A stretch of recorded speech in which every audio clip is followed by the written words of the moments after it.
Welcome back to the program. You're watching Newsnight. I've been trying to sieve through some of your SMSs and questions. So many coming in. We can't take all of them. But here are a few, and we'll get some responses from the ANC party leader, Musalia Mudavadi. Let's look at tweets first.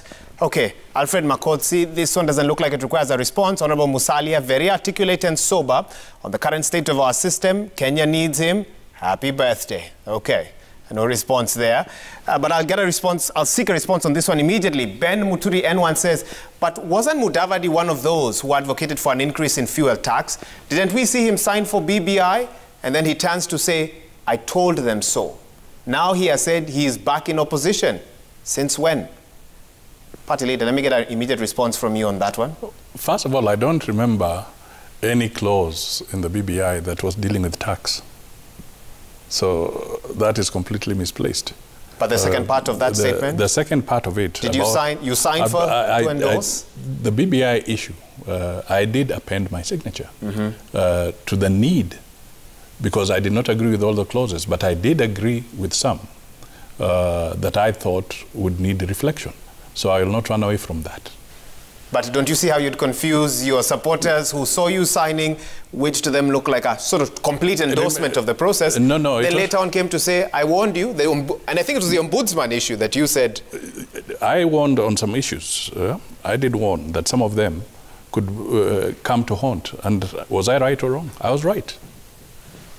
What if you'd refused to endorse the BBI process? Would that not have given you a stronger... That does not change the fact that I was right, that some of the clauses would become an obstacle. What do you say to those who felt that you were being opportunistic, supporting what looked like a wave, and then switching gears as soon as that wave seems to have lost its steam? No, it was not a wave. Let us face the reality. It was not a wave. It was a discourse, it was a conversation, but it was not a wave. Okay. I think out of all One Kenya Alliance leaders, this is Koa Frederick. Mudavadi is the most determined presidential aspirant out of all. Issue is that he looks like a compromise candidate. Will Kalonzo agree to be deputy president under Mudavadi? Okay, let me get one more maybe. Popella, is that how you say that? How will Musalia deal with corruption if, say, one of his CSs or PSs is involved or found to be involved in corruption? Let's get responses to those two questions. Do you think Kalonzo Musyoka, after waiting for this long, would shelve his ambitions for you? I don't know. Let us cross the bridge when we get there.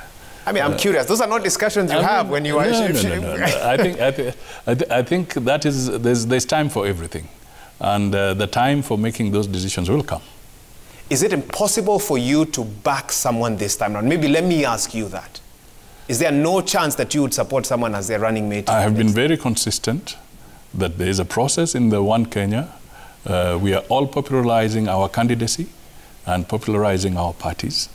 And at the right time, a decision shall be made. That's a very diplomatic response to my question. But it's a response, my brother.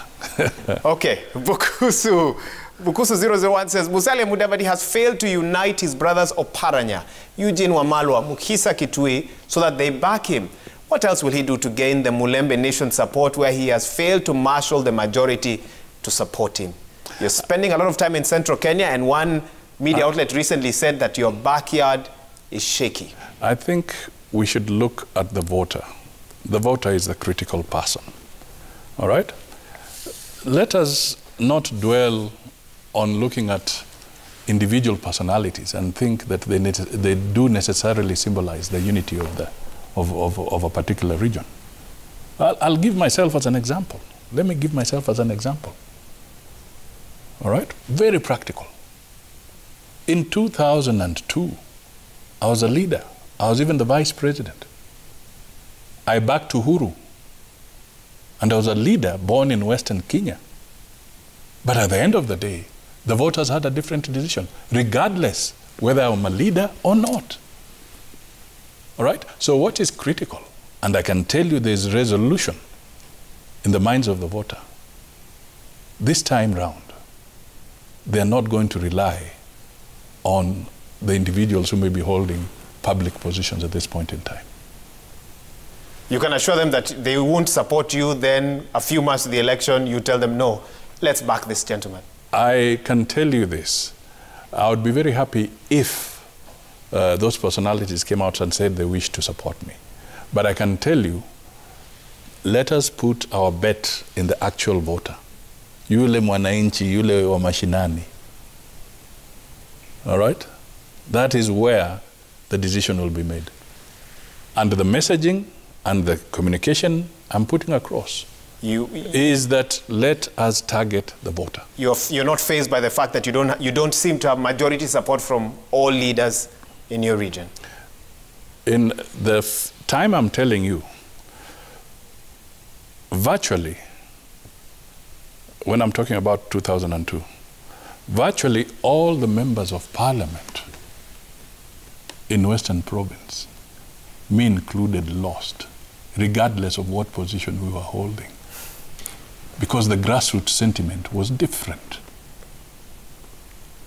All right? So I'm giving myself as an example, a practical example, that if you may be a leader, but if your positioning is not in resonance with the voter, they will push you aside. I'm trying to wrap this up, but the messages keep coming in. Okay, let's take one more. Not this one. There was a previous one about economic models. Let's put that one up. A viewer was asking if I can see it up. Mbaya Lavuna wants to know, how different is the Uchumi Bora plan from the bottom-up, not bottoms-up, bottom-up narrative?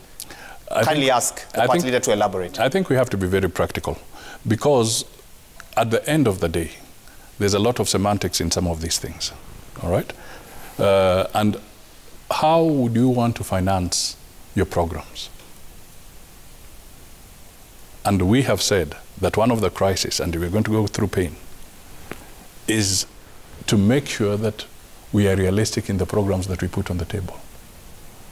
When I listen to the people who are saying that they're going to do so many things, they are promising so much expenditure, but they're not telling us how they intend to raise the funding for those programs. Now, when I talk about Uchumi Bora, I want us to be pragmatic. I'm not talking about models. Do we have a debt problem in Kenya? Yes, let us deal with it. We try to hide it. Debt is like a pregnancy here. How do you deal with it? All right? We have to reschedule. Kicking the can down the road? We have to go for concessional funding. We have to re-engineer our budgetary processes so that we live within our means. Because we cannot continue promising too much when already 70% of the revenue you collect is going to debt. Out of every 3 shillings, shilingi 3 ambayo KRA wanakusanya, out of every 3 shillings, 2 is going to debt. Unless you address that problem, all these other promises are not going to work. And while what you've said... So let us be pragmatic. 2, let me give you an example. Power bills are hitting us. Why are they hitting us? Because they're energy-based, fuel-based. So it's coming back. How is our manufacturer going to be competitive unless we address the power crisis? How will you address the corruption that some allude is how some independent power producers got to provide? Absolutely. At least one positive thing that you cannot run away from is that the government has ordered a review of all those power purchase agreements. That is a step in the right direction. Is it too little, too late? But we must follow it to the end. All right? We must follow it to the end, and we are waiting to see their recommendations, because I think they were appointed sometime early this year. So we hope that within the next few weeks they can give us very clear recommendations so that we can make our manufacturers more competitive. I was winding down, but I must ask you this. If you become president again, are you ready to make painful and popular decisions, like calling for the stopping of possible large infrastructure projects, or even a retrenchment in the public service, something that, God forbid, that's something none of us would want to happen. It could be you, it could be someone you know. But some say that those are painful decisions that the next president will need to make. I've told you that painful decisions will have to be made. And I'm telling Kenyans now, sitaki kuwadanganya. It's not child's play.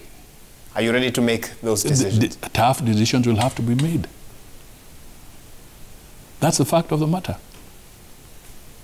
Serious, tough decisions must be made. The war against corruption. There must be a clearer thing, because Kenyans will be looking and saying, we are going through this pain. What about these guys who have been strutting and fretting all over the place? Will you agree for people who endorsed you to be investigated?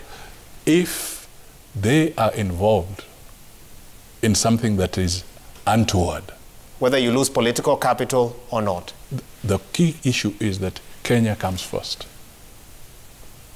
Kenya Kwanza. And I've said they are going to be painful decisions. Okay, I need to release you. I know I've kept you in this studio for far too long. One last question for you. This one coming in from one of our viewers. If you're getting to the end, if you're going to campaign up until 2022, it's a costly affair. How will you fund it? It's a costly affair. We fund ourselves. We commit some of our own personal resources to it.